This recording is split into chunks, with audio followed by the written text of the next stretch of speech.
Et si Berlin devenait la prochaine cible d'un missile hypersonique russe? Cette question, jadis impensable pour l'élite allemande, est aujourd'hui sur toutes les lèvres à Berlin. La raison? La réponse explosive de Moscou à la livraison secrète de missiles Taurus à l'Ukraine par l'Allemagne. Alors que le chancelier Merz misait sur la discrétion pour équiper l'armée ukrainienne de ses armes capables de frapper le pont de Crimée et les bases russes, la Russie a riposté avec une menace glaçante. Toute attaque aux Taurus contre leur territoire signifiera une frappe directe sur la capitale allemande. Ce qui terrifie Berlin, c'est l'arme de la riposte, le missile hypersonique Oreshnik. Imaginez, 12 000 km/h, impossible à intercepter, une capacité nucléaire et une distance Lviv-Berlin parcourue en quelques minutes. Même les systèmes de défense US ou OTAN n'y peuvent rien. Vendredi dernier, Moscou a démontré la puissance de cette arme en Ukraine. Des frappes massives, des explosions en série, des infrastructures vitales hors service et des coupures d'électricité à Kiev et Lviv. Face à cette réalité, le discours sur la toute-puissance occidentale s'effrite.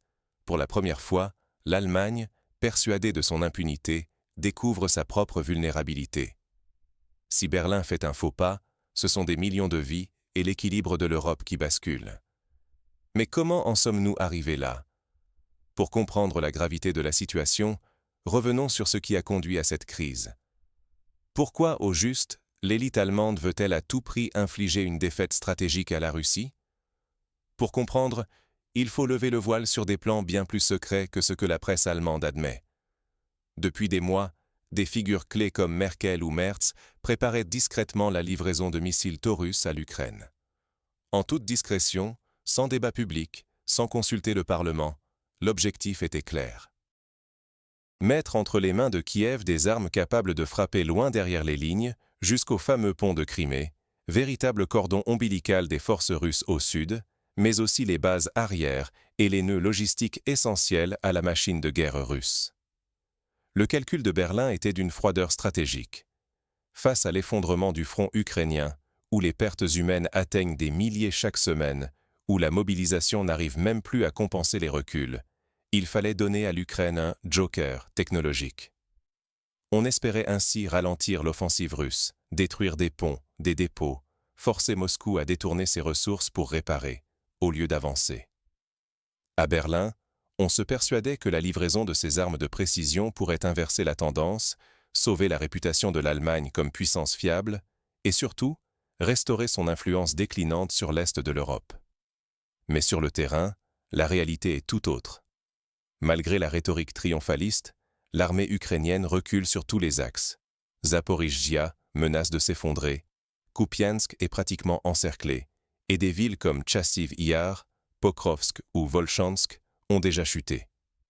Les réserves sont vides, la logistique s'effondre et la mobilisation ne couvre plus les pertes. C'est cette situation catastrophique qui pousse Berlin à prendre le risque de livrer des missiles à longue portée dans le plus grand secret, misant tout sur un pari dangereux. Mais cet espoir va voler en éclats, car la riposte russe, incarnée par le missile hypersonique Oreshnik, va pulvériser toutes les illusions du leadership allemand. L'Oreshnik, un missile capable d'atteindre Berlin en quelques minutes, sans aucune défense possible. C'est la réalité que le ministère russe de la Défense a brutalement rappelé à l'Allemagne ces derniers jours. Suite à l'annonce de possibles livraisons de missiles Taurus à l'Ukraine, Moscou a menacé de riposter avec des frappes massives d'Oreshnik contre des cibles stratégiques. L'avertissement est clair, si l'Allemagne franchit la ligne rouge, Berlin peut devenir la prochaine cible directe et il n'existe, à ce jour, aucun moyen de stopper ce missile. Mais qu'est-ce que l'Oreshnik? Il s'agit d'un missile hypersonique, surpassant Mach 10, soit plus de 12 000 km/h. Pour vous donner une idée, la distance entre Lviv et Berlin, c'est 900 km. À cette vitesse, l'Oreshnik pourrait frapper la capitale allemande en moins de 5 minutes. Moins de temps qu'il n'en faut aux dirigeants allemands pour organiser une riposte ou même évacuer une cible. Ce n'est pas une simple menace théorique. Ces derniers jours, l'Oreshnik a déjà été utilisé contre Kiev et Lviv, qui étaient pourtant protégés par les meilleurs systèmes de défense occidentaux, comme le Patriot. Résultat, ces systèmes n'ont rien pu faire. Des quartiers entiers se sont retrouvés sans électricité, sans eau, sans chauffage, preuve concrète de la puissance destructrice et de l'invulnérabilité de cette arme. Le professeur Gerhard Mangotte, expert autrichien reconnu en relations internationales, le dit sans détour. L'Orechnik est aujourd'hui l'arme la plus dangereuse du conflit. Selon lui, aucun système occidental n'est capable d'intercepter ce missile, ni Patriot, ni THAAD, ni Arrow. Sa vitesse, sa trajectoire imprévisible et sa capacité à emporter une ogive nucléaire font de l'Orechnik une menace stratégique majeure. En clair, si une frappe était lancée vers Berlin, Paris ou Londres, il n'existe pas la moindre chance de l'arrêter. C'est un bouleversement total dans l'équilibre militaire européen. Jusqu'à présent, l'élite allemande vivait dans l'illusion d'une impunité garantie par la puissance de l'OTAN. Mais aujourd'hui, la menace n'est plus abstraite. Elle est concrète, tangible et surtout impossible à contrer. Maintenir la ligne actuelle, c'est accepter que l'Allemagne, tout comme ses voisins, soit à la merci d'une riposte qui pourrait rayer une ville de la carte en quelques instants. Face à cette réalité, les opinions publiques et les élites allemandes commencent à se diviser profondément. Qui osera encore prendre le risque? L'Europe est-elle prête à risquer la destruction de ses propres capitales? C'est la question qui hante désormais les couloirs du pouvoir à Berlin. Depuis l'apparition du missile hypersonique Orechnik en Ukraine, le doute s'est insinué au plus haut niveau.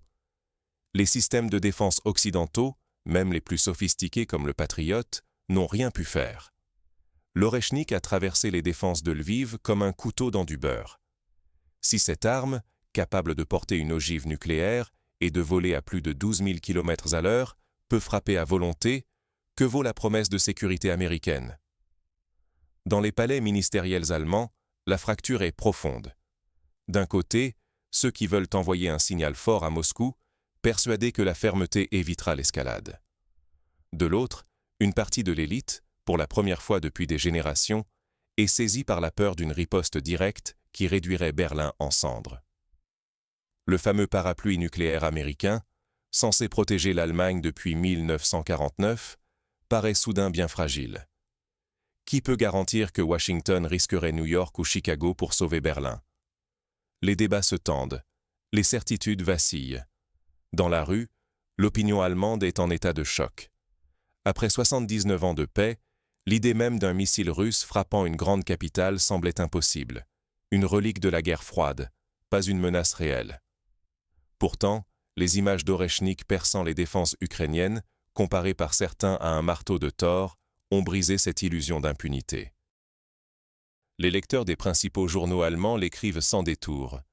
Plus rien ni personne ne peut nous protéger en cas d'escalade. Face à cela, l'Europe entière est confrontée à un dilemme terrifiant.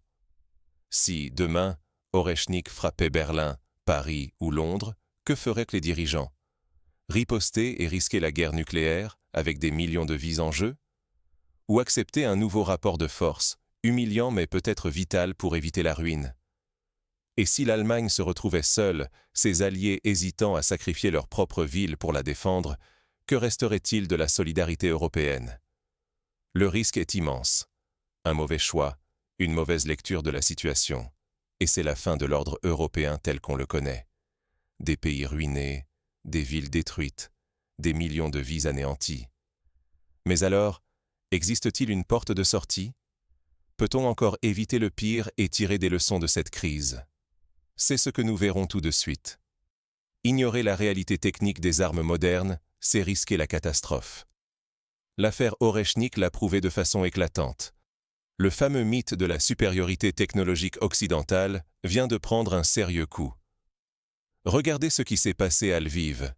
C'est une ville censée être l'une des mieux protégées d'Ukraine, couverte par les systèmes de défense aérienne les plus avancés des États-Unis et de l'OTAN. Patriot, Iris-T, NASAMS. Et pourtant, la nouvelle ogive hypersonique Orechnik a traversé ces lignes de défense comme un simple couteau dans du beurre. Aucune alarme, aucune interception. Ce n'était pas un accident, c'était un message. Si même Lviv n'est pas à l'abri, qu'en est-il de Berlin, ou de Paris, ou d'une autre capitale européenne? L'erreur fatale, c'est de sous-estimer la Russie.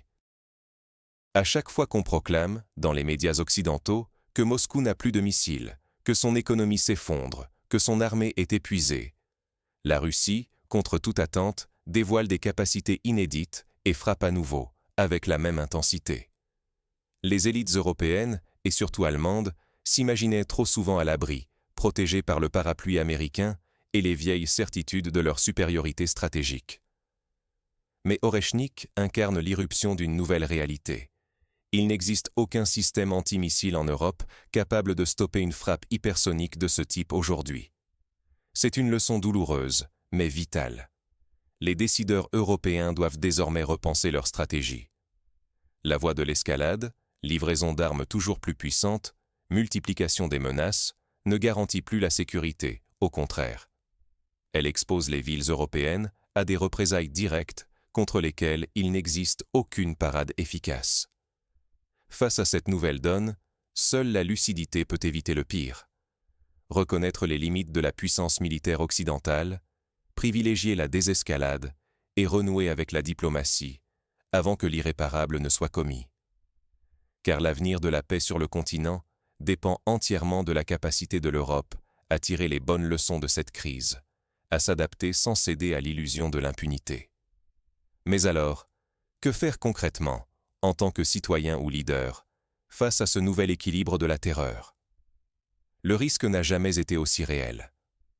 L'avenir de l'Europe dépend de nos choix aujourd'hui. Pendant près de 8 décennies, l'Allemagne et ses voisins ont vécu dans l'illusion d'une sécurité garantie, convaincus que la menace d'une grande guerre appartenait au passé. Mais la crise des missiles Taurus, et surtout la réponse ferme et glaçante de la Russie, ont brisé ce mythe en un instant. Les mots de Medvedev ne laissent aucun doute. Si Berlin fournit ses armes, la capitale elle-même pourrait devenir une cible. Pas un site militaire isolé, mais le cœur du pouvoir, les centres vitaux, la chair même de la société allemande. Face à cette perspective, la division des élites allemandes est révélatrice. Certains veulent tenir tête à Moscou, d'autres appellent à la prudence, d'autres encore cherchent des compromis illusoires, pensant rassurer la Russie par de simples restrictions sur l'usage des Taurus. Mais qui croit vraiment que de telles limites tiendront sur le champ de bataille? L'Ukraine, dans sa lutte désespérée, a déjà prouvé qu'elle franchirait toute ligne rouge si cela lui offrait un avantage tactique, et personne ne pourra véritablement contrôler l'emploi de ces missiles une fois livrés. C'est là toute la gravité de la situation. Ignorer cet avertissement, c'est exposer son propre pays à l'irréparable.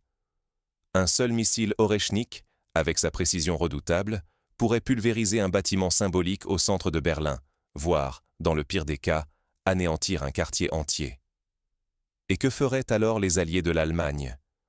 Jusqu'où l'OTAN serait-elle prête à risquer Paris ou Londres pour défendre Berlin? La vérité dérangeante, c'est que l'impunité occidentale n'est plus garantie. Aujourd'hui, il ne s'agit plus seulement de stratégie ou de prestige politique. Il s'agit de la vie quotidienne de millions d'Européens, de notre avenir, de la paix même sur notre continent. Chacun doit désormais s'interroger. Sommes-nous prêts à accepter ce risque? Ou est-il temps d'exiger de nos dirigeants des choix responsables avant qu'il ne soit trop tard?